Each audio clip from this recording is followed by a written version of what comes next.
The station where our veterans' voices are heard. MBR Talk. Hey folks, thanks for tuning in. You're giving veterans a voice today. Powered by WorkSimple, where we simplify your mission. Find us on the web at mbradio.us. Lock in every Tuesday, 8 p.m. Eastern, for Tracer Rounds targeting veteran resources. I wonder why life feels like chaos, like tracer rounds flying all around you. That's why I created the Tracer Rounds podcast. Every Tuesday at 8 p.m. Eastern, I help cut through the noise and point veterans to those resources they need. Since 2023, to hear interviews with veteran artists, veteran business owners, and businesses that support veterans.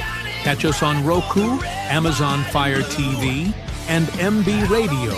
If you miss a show, you can listen again on Wreaths Across America Radio every Wednesday at 3 p.m. Eastern. Tune in to see if you are on target. MBR, giving veterans a voice.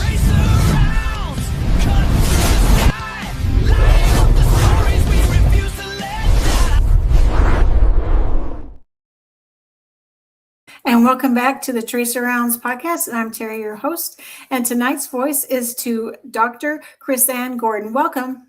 Hey, thank you so much. It's so good to see you. I love that intro too. Great intro. Thank you, ma'am. It's great to have you on the platform tonight. I know we've been working on this interview for a little while. So can you tell us, obviously we know you're an MD, you're a doctor, you're a medical doctor, and you specialize, well, actually you are a medical director at a hospital, a local hospital in your area, correct? Well, I was prior to that. I now do the foundation full-time. It's a full-time mission now. So that's what I'm doing. And so tell us about your foundation and tell us about what you're doing and why you started that. I guess that's 3 questions all in one, and I apologize. That's okay. I can take it from there. It's not really a problem. The interesting thing is, I had a special interest in traumatic brain injury because nothing really takes you out of life like that. I mean, if you can't think, you can't speak, if your brain isn't working, there's not much you can do. You are definitely helpless. So, I was on that kind of service for off and on for several years. And then I was a major klutz putting up Christmas decorations and I had my own traumatic brain injury, which is not at all due to courage, like our veterans, our guardians, not at all due to that, but just due to being very clumsy. But I was, loss of consciousness for maybe 20 minutes, 30 minutes. And 2 years getting back. I mean, I'm not kidding. It was basically my head hit the brick wall when I was pushing stuff in. It was just that interesting. But in retrospect, Terry, I've got to tell you, that was a very life-altering moment and led me on this journey, because what I found trying to come out of my own traumatic brain injury is that everything that we were doing for younger people with brain injuries was wrong. Because what we were primarily doing was treating them as if they had a stroke and it was an older brain. Okay, so the techniques that you used to get it back were very different, as I found out myself, because I basically used my little Apple computer at the time to get my voice back, to kind of hear things and then try to mimic it. So when you talk about being a voice for veterans, I've got to tell you, I've done it from day one. When I got my voice back, it was a very interesting moment. And one of those epiphanies that I'm going to need to use this going forward for more than I'm using it up till now. Do you know what I mean? Right. And it was about 4 or 5 months later that a friend of mine lost their son in Iraq. And that then became my voice. But it was just, when I talk to our veterans, when I see them, if you've had a brain injury, you recognize that faraway look, that look that's just not quite grasping it, but trying to fake it, because that's what I saw in the mirror for about 6 months. Do you know what I mean? So I'm blessed to have had that, and blessed to have found something to do with it. When I talk to our veterans and I say, well, I don't have any of the mechanisms you do. I was not at war. I was not being brave. I wasn't doing something courageous. But I do know what it's like to be in that fog. So it gives us at least a talking point. Very good. So you did some studies on TBIs on the Afghanistan veterans at the VA, right? Well, we weren't able to do it at the VA. So, but I understand what you're talking about. So my tour of duty at the VA, let's talk about that first, and then we'll talk about the studies, because that's kind of the chronologic order. Okay, so, I said a friend of mine lost her son in Iraq, and I didn't know what to do, but the grief, like that was the first time that I firsthand witnessed, the loss. I mean, the loss of a young person who had just turned 20 years old.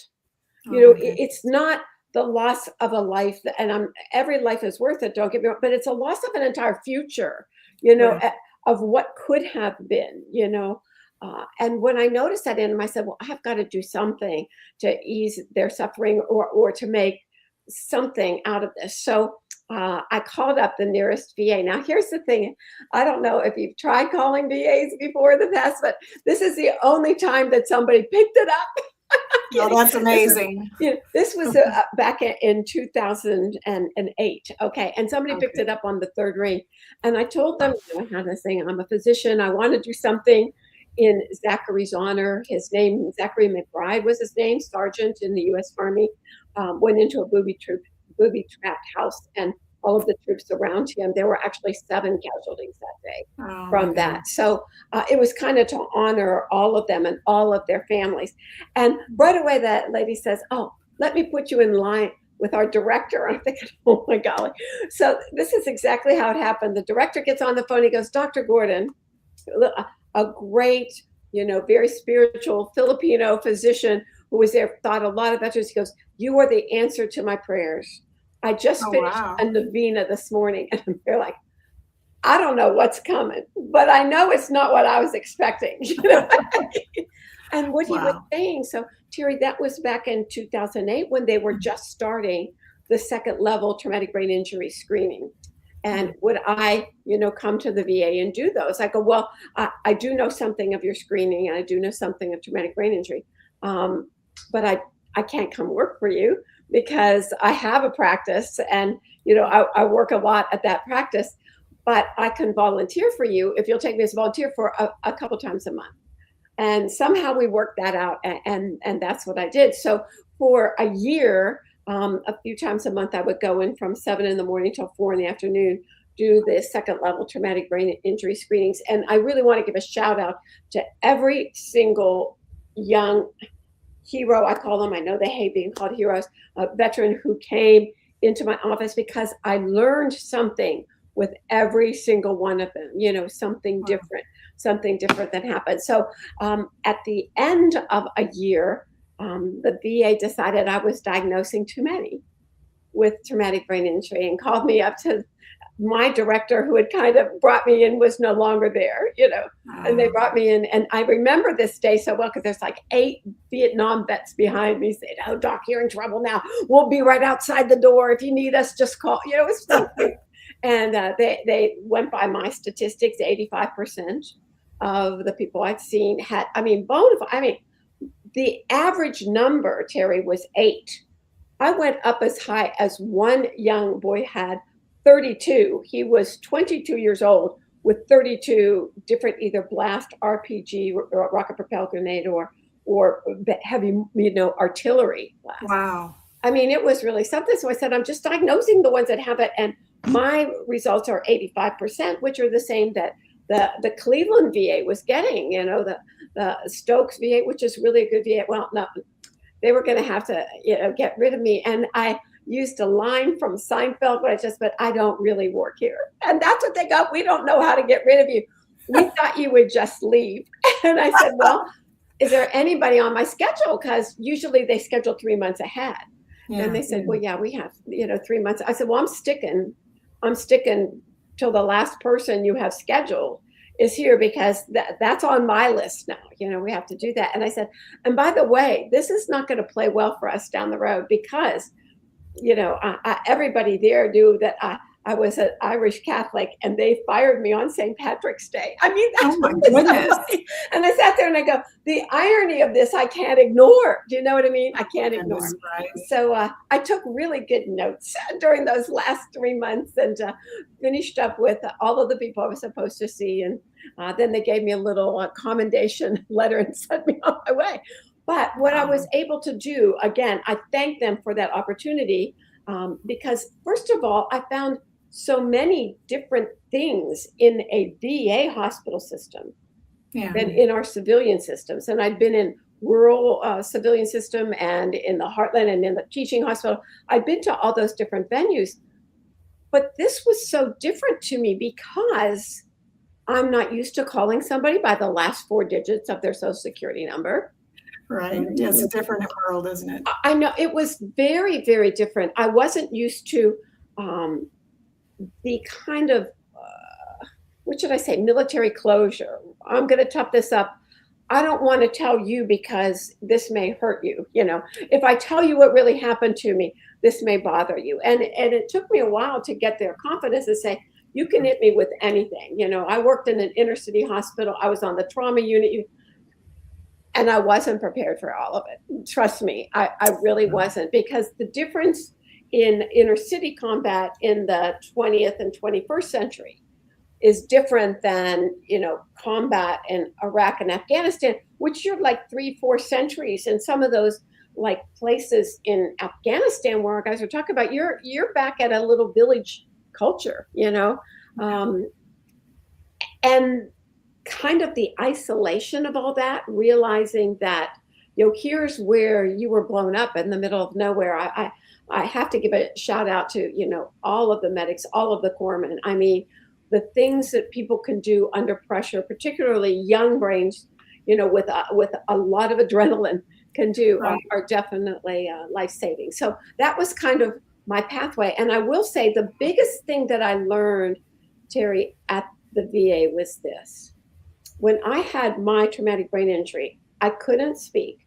I really couldn't see very well. It was kind of like seeing underneath water, you know, kind of that blurry, no focus, no ability to focus. And I didn't have like any feeling on the right side of my body. So all this was going on and I had a normal MRI. So get that. Wow. How does that happen? I know. That's what I thought too. Even though I wasn't thinking well, I kept thinking, how did that happen? But not one of my colleagues, not one of the people in the ER questioned that I was faking. So my call to action, my personal call to action, was when a patient of mine left their Wall Street Journal in my office one morning, and the headline, and I believe this was like in 2007, said, you know, veterans coming back from Iraq and Afghanistan malingering, litigious, a lot of symptoms, normal MRIs, and that was my recruit. That was my call to action. Okay. I looked at that article. I go, I don't know what's going to happen, but this means something to me, and I'm going to have to do something about it when the time comes. So that's kind of what got me started, believing that the VA is the only system I know of where patients have to prove that they've got an issue. Now, they've got a history that's horrific. You know, I mean, I took histories in, like I said, in an inner city, and they were tough, but I never heard one like this young boy said, well, you know, all I did was drown in the Tigris River. And I stopped. I go, I never in my lifetime thought I would hear that as an opening, you know. And he was one of the young veterans that I saw that really pushed me down this pathway, because he had drowned. He wasn't eligible for services because he wasn't in combat. And he had had an anoxic brain injury, which is the worst, when the whole brain is devoid of oxygen for gosh knows how long. I mean, the story goes that Iraqi farmers got him out of the water, and then somebody else ran and got the troops who didn't even know that he had been left behind. So oh my goodness. I was able, that's when I found out that our senators, our US senators, can really make a lot of difference when they put their mind to it. Yeah, we were blessed in Ohio. Senator Sherrod Brown and Senator Rob Portman both took this on, and we were able to make changes. So we're going to be making some changes next year too. We just have to see who gets in this election and is going to stay put for at least a few months, you know. Right. Wow. I'm curious, you mentioned one soldier that had 32 traumatic brain experiences. Yes. How in the world, like, and was this over a very short period of time, or was this a lengthy? This was over 4 years. Over 4 years. But it was still, like a lot. And I mean, part of the thing was to name them all. And you go, and some of them, again, that I had issue with the military not thinking were important were, rollovers of Jeeps or, motor vehicle accidents. I go, that's a motor vehicle accident. That's something that you don't just brush off. So he had 3 of those in the early part of the fighting. I think the Hummers weren't, like an IED or a little blast would really overturn those vehicles. After, I think it was 4 or 5 years after the wars were going, they redesigned the vehicles but there were a lot of turnovers and, just going down the street, not even with an IED, you hit a bad bump or something and there goes the vehicle. So 3 of his injuries were those. So it was pretty horrific to me to listen to it. I couldn't believe he was actually speaking and talking things, but he couldn't find his way around his small town in Ohio. There were no driving skills, mapping skills. Those were all gone, his ability to remember things, like, when you give them a few phrases to remember, that had gone by the wayside. There were a lot of networks in his brain that had been broken, had been shattered, that needed to be laid down and reconnected. And that just hadn't been going on. So. Is there a path to reconnecting some of those? The pathway that I found for myself, and now a lot of different places are doing, this kind of thing, not enough, but was, practice. Okay, I know that sounds really strange, but the difference between a traumatic brain injury and like a fracture, because we hear those compared all the time, is when you have a neuromuscular kind of thing, primarily a musculoskeletal, I should say, if your muscles or your skeleton is affected, you get a certain sense that this week you're better than last week. And the week after you're going to be better, particularly when you're young and you're healthy and you're fit to begin with. So there is that progression. What I found with my brain injury is nothing for weeks. And I tell my veterans this, that I couldn't utter a sound, not a syllable, for almost, I think, 3 months. Wow. Until the day I could say a sentence. It wasn't like it came back gradually. It's like the entire pathway had to be connected. So the nerves were growing out until they connect to the end organ there, my speech center. I couldn't say a thing. Wow. Now, my speech was horrible for about another 6 months. And I noticed it in a lot of our veterans, that stuttering, you're trying to get out and you just can't. Or what was even worse for me, I'd be in the middle of a sentence like this with you and then just like, where was I? What did I say? Yeah. Could you help me? What was I thinking, so I can think of how I finished that sentence, And that was much more common for me. And it was common for them too. So that particular speech pattern I was able to tell. But I kept telling me, you're not going to get better until it all connects, and then you will. And something that I just did, and I've learned since then from Dr. Lipton, I'll tell you about the study that he did for us, Dr. Michael Lipton, who at that point in time was at Albert Einstein College of Medicine in the Bronx. Now he's in New York City proper. So, and by proper, I mean, I'm trying to remember, I believe he's at NYU, but he could be at Columbia, and I'm afraid to say the wrong one. So I'll look it up next time. I'll have that down pat. I should remember, but I don't. Anyhow, that being said, on that computer, I went over and over the Gettysburg Address, because we all learn it, we all have to memorize it.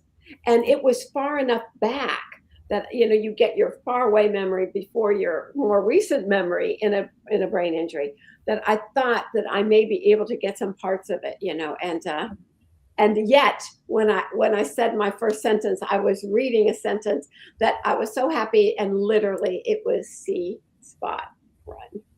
Oh, and then I just burst into tears because I'm thinking, I can't believe I'm so happy at such a low level milestone. Do you know what I mean? Yeah, but I mean, but it's leaps and bounds from where you were, so Exactly. it is exciting. Exactly. And from that time forward, so that's what I keep telling them, wait till the time. So like this young boy that couldn't find his way around, and I should say young man, because after boot camp, after you sign up on day one, you're no longer a girl or a boy. Right. You have graduated within 24 hours for sure. Probably on the bus ride in is what I hear.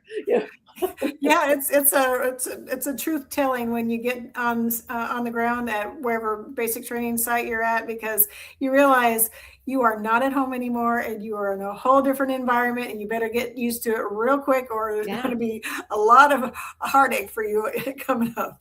Isn't that the truth? It's just such a hard thing to do that, particularly, and I say this a lot, particularly in these times. And what I mean by that is, my father was in World War II, and the difference between some people in the cities and some people in the rural areas, the biggest difference was the people in the rural areas knew how to shoot, and the people in the cities maybe did not. Okay, so there was that.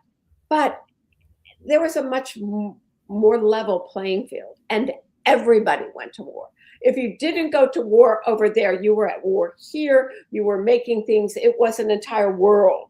Right. Now you have, less than 1% of our population goes into voluntary service, and you're really out there. And then you go to a war zone that's not Europe.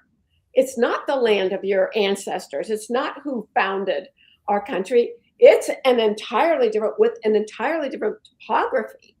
Right. I've seen some of the footage from actual Afghanistan, and you look at those mountains and they all look alike to me. But right. If you grew up there and your livelihood was knowing what rock was where, so that you knew where you were placed, I mean, that's advantage, somebody out there looking at you rather than you trying to find them. It's a very different thing. And I don't think that we, the civilians, the 99% of us here, that's one of the reasons I want to get the civilian world aware of these things and help. So when somebody comes back, they don't just have to jump back into the 21st century with nobody giving them a pass for, maybe not knowing on the college campus the first day where the union is. You know what I mean? I give them a pass, Yeah.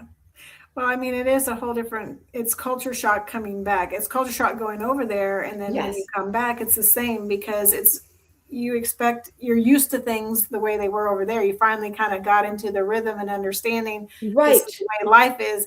And then you get back over here to the States and you're like, now I'm lost because I knew what was expected of me, and my buddy had my back, and now my buddy don't have my back anymore. I'm out of uniform, and now I'm trying to navigate the civilian world, and I'm not quite sure what I'm doing. And the civilian world is so different now because I remember I worked in Marysville, Ohio. Okay, that's the hospital that I was at, and we had a lot of individuals from Honda of America that was located there. So a lot of workers, Mm-hmm. And so our guys would come back from the military. I'll never forget the day that there was just about 10 people on the line who decided they would just leave. Okay. And it was a particular line, but they kept the line going by the 5 veterans that were there because they weren't leaving. This was not something they were going to, and it horrified them. I mean, how could somebody leave their post? Do you know what I mean? Right. Yeah. At least you wait till the end. And it was some fun thing that was going on a Friday afternoon. They left at lunchtime, so they had 3 hours of their shift. But, those are not things that settle well when life and death depends on, for a year or longer, for you to be on schedule, everybody to be working on what they're working on. And I mean, that to me, I say my best training was that I went to Catholic school. I mean, I was used to a uniform. I was used to people in charge. I was used to doing everything the same way. Yeah, that was an easier thing for me than when I got into the world myself. But you also are here in a few days. I mean, it's not like 3 months going over to Europe in World War II and 3 months coming back. It's much more, it's so quick, and you're supposed to adjust that quickly. And I think the first time we saw that was with Vietnam, and those poor guys who couldn't even say that they served in the military because there was so much anti-war, protesting and feelings that it was really very difficult. So I say that my whole education has with dealing with our veterans, our guardians that we'll talk about, has come from the Vietnam era and from this young group of the global war terror, Iraq and Afghanistan. And I actually take some offense to the greatest generation being World War II. I said they had everybody in the world behind them. Let's not say who served better than anybody else. I mean, I think that each of these conflicts have had their own set of major difficulties to overcome, both going there and coming back. And everybody needs to be honored as, the saviors, the guardians of our way of life. I appreciate that you said that, because, I feel the same way too. I mean, I think the World War II veterans and prior, they had a very hard war to fight because the tools they had to do their job were not as advanced as what we have. And so, they were very brave to do what they did and to have succeeded in what they did on the battlefield. Right. But the other wars too, we've succeeded and we've done things, and the way we fight is a little bit different. I mean, it's the same but different. We've got different tools and different things in our hip pockets now to make a difference in the war.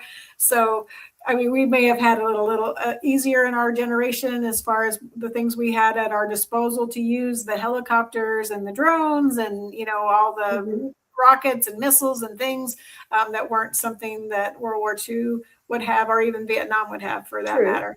So I really appreciate that you said that, because there are some heroes that have gone over and done some amazing things and brought back people back to the States that otherwise, if they hadn't been there and absolutely put in the work, they wouldn't have come home. So the heroism that they just brush off, that everybody just, brush off. I could not believe. I'm in awe of them. And I will tell you that every person that I talk to, including yourself, so I am in awe of your patriotism, which goes beyond it is, I will not just clap at a memorial, at a 4th of July parade for the 250th birthday. I won't just do that.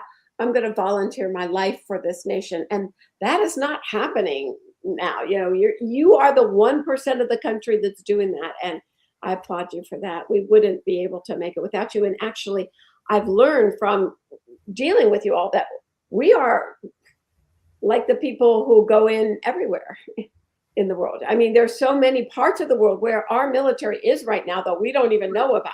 True. Where it's keeping peace and keeping things under wraps for totally different, folks than us. And I appreciate that about y'all. My hat's off to everyone that's gone overseas and done the things they've done, and people who serve in general. I consider myself walking among heroes myself. So I understand what you're saying. I consider myself just learning and being in awe of them. That is for sure. Absolutely. So were you a doctor when this happened? Oh, yeah, I was. I mean, I've been out of medical school for about 20 years. And like I said, I was just so shocked. I actually kept a journal, Terry, and I'm so mad at myself for throwing it away, because I couldn't really think. And I sat there and I go, man, I better, write. But I could write a few little words and stuff. But it looked like when I finally came back it was a year later. And I looked at this journal, it looked like something that a preschooler may have tried, Oh my goodness. And it bothered me looking, but I should have just put it away somewhere and come back to it, because I think it could have helped in, kind of the progression as to who I was. So yeah, I was stunned by how much I lost on my hard drive. The brain, I tell my young guys, I go, okay, it isn't an organ, it's a computer. Consider it your computer. And a bunch of your hard drive has gone down and we're not getting that back, okay? We can try to rebuild some of it. But what Dr. Lipton had taught us is you take the part of your brain that's working and you work that and work that and work that. And that's what I did unknowingly, because my left brain wasn't working. I couldn't speak where the speech center is, but also I couldn't do like the science and math that I love. I couldn't do, but I started maybe 3 months into it, just dabbling with my pen and writing poetry, and shocked the daylights out of me. Where did that come from? Oh my gosh! I was not the arts and scientists. I was only the sciences. Like what? Where did that come from? But in doing that, it actually helped bring my speech back, which is in the left side of the brain, which actually helped bring back a little bit of my math. My great math brain, and I hate to say great, but I loved math. I would do complex math just to calm down, because it was so pure, Terry. There's a right and there's a wrong. There's no gray zone. That's what I loved about it. So wow. That was my journey back. So I should get around to the Dr. Lipton study. So here we are. I'm at the VA. I see 85% of these things, but nobody was talking about it. The Rand Corporation by that time, Terry Tennillian, who I just adore, had done some major studies and came out. Yes, this is the signature wound of these wars at 20 to 25%, which is now up to nearly 1 million. Up to nearly 1 million men and women who served our nation in Iraq and Afghanistan are struggling every day with something going on with their brain that wasn't before. And that's what we need to pay attention to.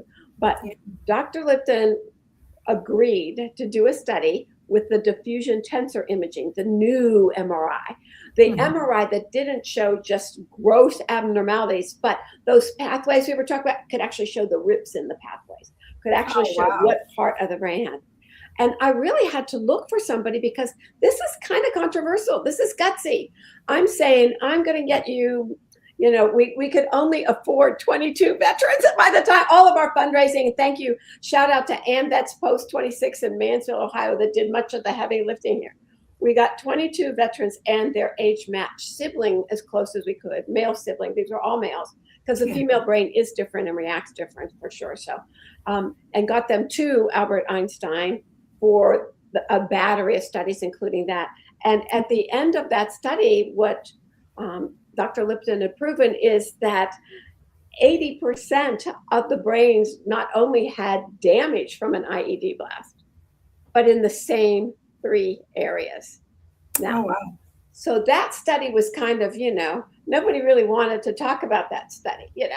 That's only 22. I go, but it's 80% and same 3 years. To me, that's no coincidence. That's definitely not. Yeah. So it wasn't for several more years that, because we did our study in 2014. It was like 4 years later when the government actually kind of, I think, did these studies, because they had to, because there had been a couple, we were the first, and then there was a couple that came after that, and they were all small. And then it proved that, yes, it is something. And once they made that statement that this was a signature wound of the war, I thought everything would be fine, but it was not.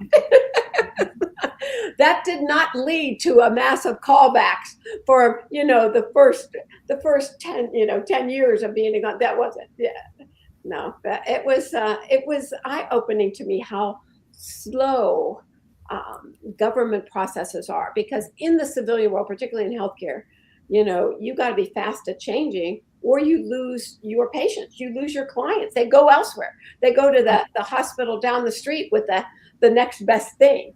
Right, the new technology, the newest treatment Exactly. methods, and yes, absolutely. Right. So that was another, eye opener there. But that's how we got that started. Yeah, well, for veterans, if their only healthcare is the VA, they're kind of subject to whatever the VA decides. Right. If they decide they'll treat this thing, then they'll get treatment. If they won't, they won't, or they will have to find it elsewhere. And some will go get it, and some will not. because some of them don't have the resources to go get it. Right. They don't have their own insurance because they're unemployable or whatever the case may be. Right. They're depending on the VA to be responsible for war wounds and for, things that have happened in service, and to admit these things happened in service, because for the longest time they wouldn't admit to PTSD as a diagnosis, any of this stuff. And then they said that there's a lot of connection between a traumatic brain injury and maybe tinnitus or sleep apnea or some of these other things. All of that, kind of connected, and their comorbidities, if you want to call them that, to this injury, because it's relatable, because the traumatic brain injury is the nexus. That's what happened. Correct. Causing all these other symptoms. I guess that's what the better word is, symptoms that people are experiencing. Well, they're actually not even symptoms. They're actually pathologies. I mean, and some things like sleep apnea can lead to cardiac arrhythmias, to, just died in your sleep kind of stuff. I mean, it's a serious issue. So this is a good segue into why, now that we've done all of that backstory, now we're talking about what's going on right now. And so what we said is we kind of, I had to get in there and see the problem. Then we had to prove the problem. Now we're going to change the way that things are done. So I do have a copy of the book. Can I just hold it up? Yes, please. Okay, yeah, I brought it. So this is the book that we just released, Guarding Our Guardians, Guaranteeing America's Veterans a Future from Deployment to Employment. Because here's what we're stopping. I don't know how any citizen of our nation can live with the fact that we've had 7,100 deaths in combat in Iraq and Afghanistan, and we're coming up on 35,000 deaths by suicide in our veterans after they return home. Let's think about that. I mean, you're talking a 5-to-1 ratio of deaths by suicide, death in combat, and that's on us. I say that is absolutely on the civilian world. We are 99% of the resources. We are 99% of the population. We can't expect this 1% to leave, and many leave, in high school or at the end of their college, whatever. Even if they go to West Point, they end at the end of that. They're out there. It's not like they've been at home for a while. They know how to balance a budget at home. They know how to write checks. All of these things in life, they put their lives on hold. But when they come back, I've sat there and listened to that transition program, your TAP program. I've seen the angst in people's face with the PowerPoint after PowerPoint after PowerPoint. I said, death by PowerPoint is what we say. What do you say? We say death by PowerPoint. I mean, seriously, that's so crazy. So I said, I've seen that. What we need to do is to allow some kind of a deboot camp, some kind of a downtime where you're still paid under the military to figure out what your next step is. Are you going to go to school? Do you want to go to a trade school? Where are you going to land? What is your health care right now? What will you need? None of those problems are figured out. I found out, and this is really true, and it bothered me, that so many of the young men and women I talked to in Ohio and elsewhere were discharged with a handful of cash and a handful of OxyContin. And that was their plan. And I go, this cannot be. Yeah, that's plan, particularly if somebody's had 32 or 8 or 17 blast injuries, to go, okay, now just work your way back home. I got news for you. They've never been home. They went from high school or college there, most of them. I mean, that's not ever being here. So what we're talking about in Guarding Our Guardians is, first of all, change the narrative. I am so tired, Terry, of people saying to me, oh, you work with veterans. Well, I support veterans. And I said, well, what is it exactly you do? And there's this one. Well, you didn't let me do something? I said I like them. Isn't that enough? Well, I support them. Exactly. Have you written to your congressman? Are you reading what's going on with them? Did you hire, a guardian for your job? What sort of thing are you doing besides going to a parade and cheering? Besides, clapping when they were coming home? That's not, that's better than spitting like in the Vietnam War. I'll give you that. But that's not enough. And I think that the problem is not with the civilian world, it's with the civilian world not knowing. And I will tell you, so much of this I didn't know either. And what I'm asking for is 3 pathways: healthcare, education, employment. This is a call to action for our United States of America to reunite everybody. And let's work on this issue, because these are the leaders who volunteered their lives for our freedom. They are the ones who are going to make our communities, our states, our nation stronger. We can't allow that brain power, that courage, that experience to die by their own hands when they return home. That is totally on us. So that's what this book is all about. And we have experts from throughout the nation, many military. The education piece, we talk about, schools like The Ohio State University, where a retired colonel of the U.S. Air Force, Mike Carroll, put together a military and veterans, its own services. And everybody in campus had to know where it was, who it was, and when they needed to contact them. And he got that done. And my alma mater, Duquesne University, which is Ohio State, the Ohio State is enormous. Mm-hmm. Duquesne is a lot smaller than that, mid-sized. Mm-hmm. And we had a lieutenant colonel in the U.S. Air Force who put it together for my alma mater. The same thing. Get veterans, first of all, together in their own space.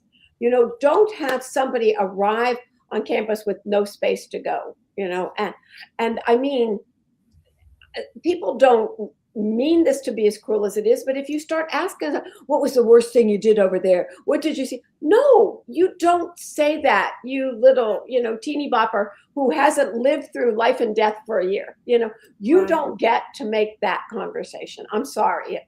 You need to know more first. So I think that that's been very helpful.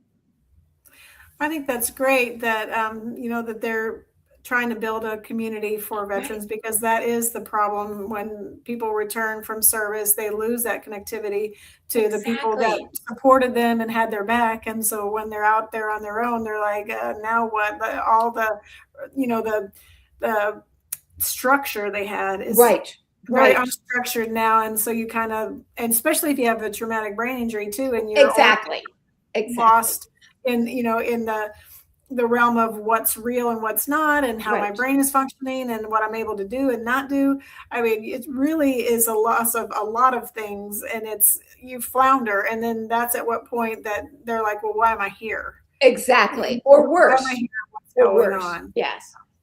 In the book, I give examples of veterans who contacted me, and some of the veterans were struggling in a school because they didn't have any direction and were probably put in a program that they shouldn't have been. I mean, I don't know why a medic, a Navy corpsman on the Marine side who had 2 tours of duty would not have been encouraged to go into sciences that he loved. Why the history degree? Where did that come from? This is what I'm saying. We need a plan here, people. When Secretary Robert Dole was the 8th Secretary of the VA, and by the way, he did, give us a little blurb in here as well. He now is CEO of the Elizabeth Dole Foundation for Caregivers. But when he was in that, our foundation had a letter from him that said that any veteran who called me and was struggling, and I've had calls now from vets from 29 states. It's not just Ohio, from 29. That they get a copy of this letter and they get their VA appointment within 2 weeks.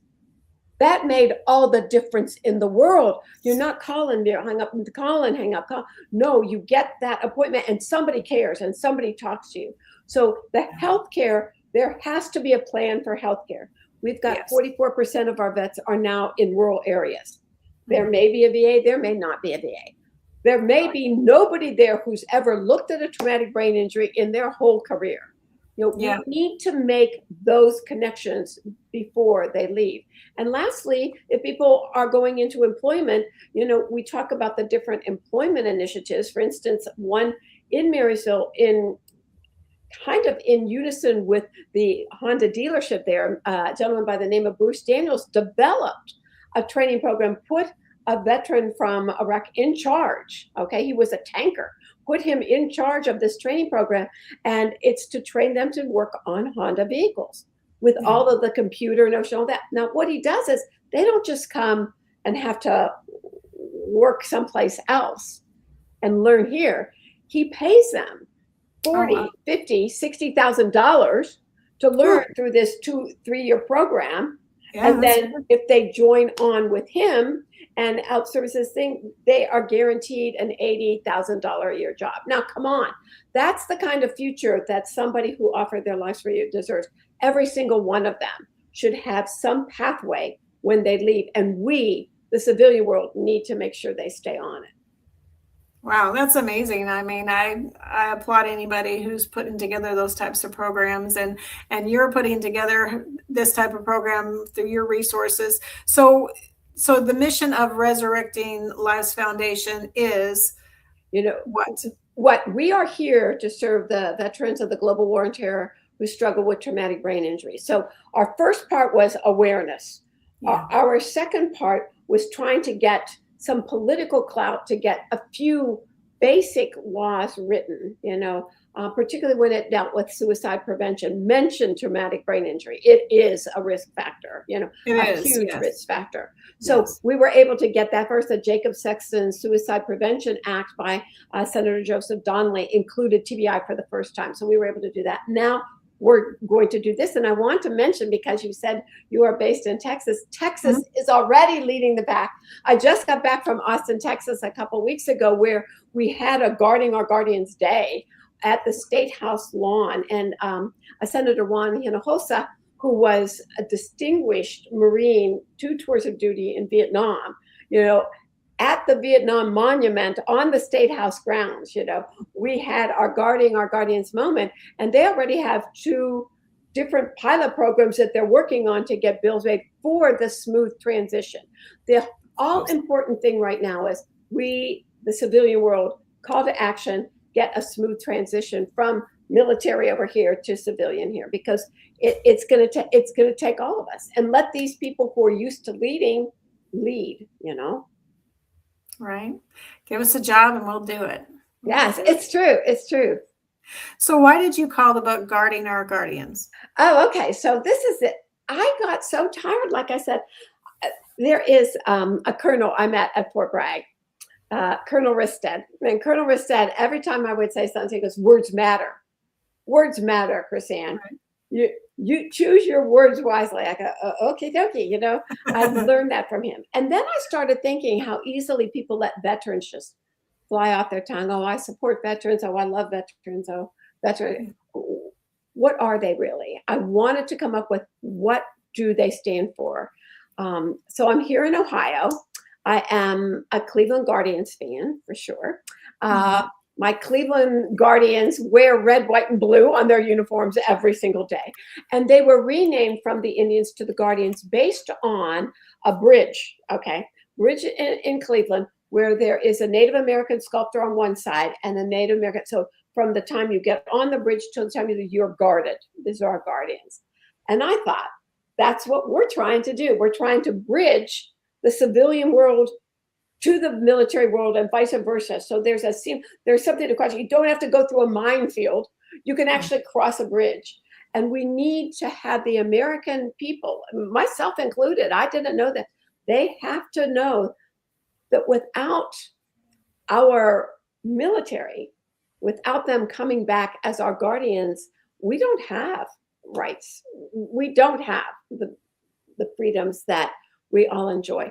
And I'm thinking, if we can get more people saying that, maybe they'll really realize, okay, these are guardians, so we will guard them. That's what our charge is, guarding our guardians. That's our charge. I love that. We're there to guard them. But that was my Cleveland Guardians, little shout out there. Oh, I've got to tell you this, Terry. This is so funny. I just love the veterans that every one of them, and each one has a different voice. That's for sure. But the one young man who was very deflated when I first met, and rightfully so, traumatic brain injury, asked to prove it himself.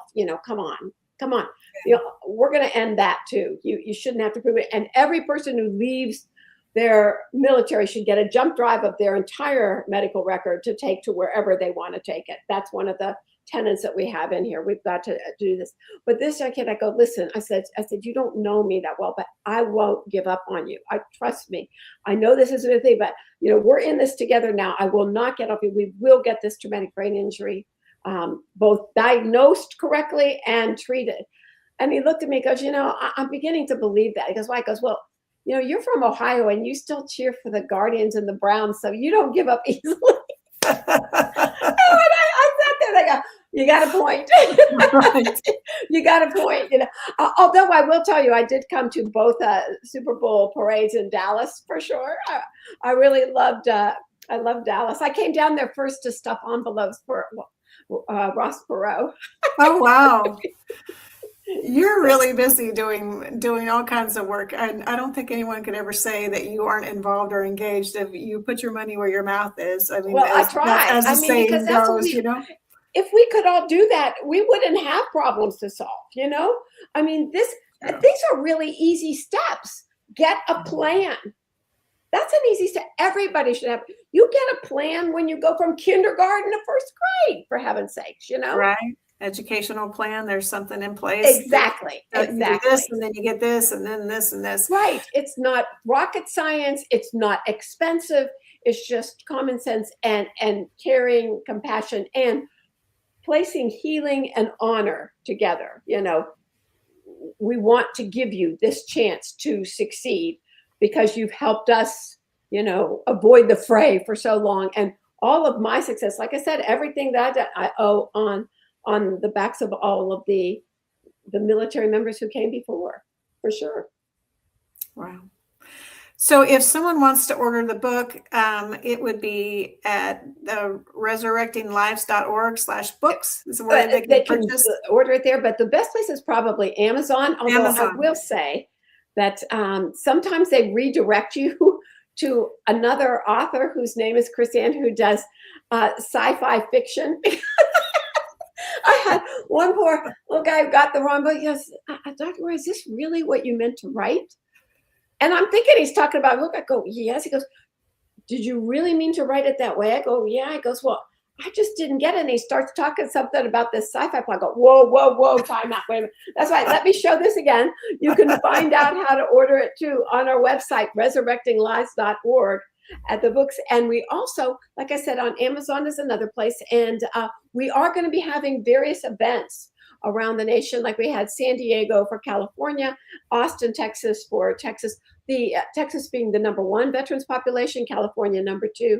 We're going to be having them in Ohio and Pennsylvania, kind of the top 10 within the first few months of releasing this. And then our march to DC in March, National Traumatic Brain Injury Month next year in 2027. Oh, nice. Yes, we all need to get engaged with that. Like you said, you got to, you actually got to put your foot forward and do something, saying you support and actually supporting are two different actions. One's something you say to be nice. I support that. And then the other one is I'm actually supporting that. Right. Exactly. And like I said, I was just thrilled with Texas. I was thrilled at San Diego. 100-year-old captain, Royce Williams of the U.S. Navy finally got his mission over Korea declassified and had just received the Medal of Honor when we came for our book launch. And he came and he said to everybody, I read this in 3 days.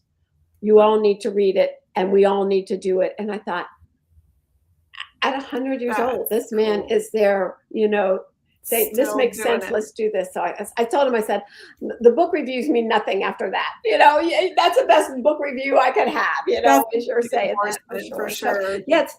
And it's on our website, past events, events coming up. And if you have something that you want to plan, we can help you plan it in your own community. Anybody who's listening, we can help you plan it. We've got the little run of show here. I've got this great communications group, Jennifer Bond, U.S. Navy veteran, and my right-hand assistant, Marine wife, Jessica Eubanks. They keep me going because they keep me on the straight and narrow. So that's awesome. I really do appreciate them. I appreciate their dedication.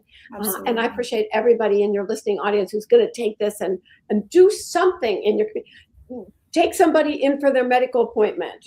Don't ask a veteran, do you need anything? You say, I'm coming over tomorrow and I'm taking you to your appointment. Okay. You don't say, do you need any food? You say, okay, here's a casserole. You're just getting back, and we know that it can be, do it. Just do it. I mean, I know that that's the famous Nike thing, so I can't adopt it. But if you're thinking Nike, think just do it and just do it. Well, I mean, you're so right, though. It's a lot of people, if you ask them, do you need help? Oh, no, I'm good. Right. But when you say, I'm going to do this for you, and you don't really give them a choice necessarily, you say, I'm picking you up, or I'm bringing you this, or I'm doing that for you. Right. I mean, that shows that you really do want to do something, and it's not really lip service that, oh, what do you need? Just tell us. If you need something, just let us know. Right. We're here. Just let us know. Right.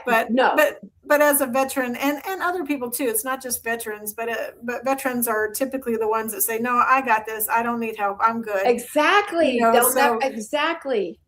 Right. So that's what you're going to get for the most part. There's not very many that will say, yeah, come over and mow my lawn, or come over and do my windows, or my laundry, or whatever the case may be.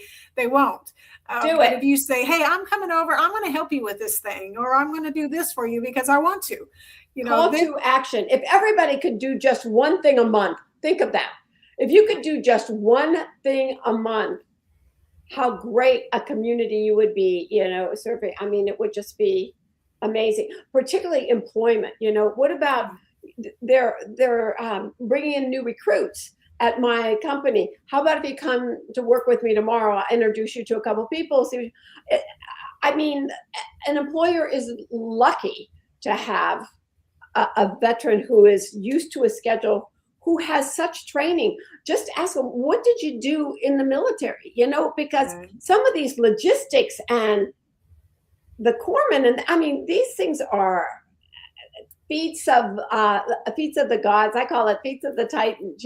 Zeus is here and Apollo's over there. I mean, it's just pretty crazy. I am so blessed. I'm blessed by you to have been able to have this opportunity to be a voice. And I'm blessed by every single one of you and your families who have shared their stories with me since 2008, because it's meant everything. And that's what this book is based on. It's your story, your stories, and what we need to do. So I appreciate this opportunity.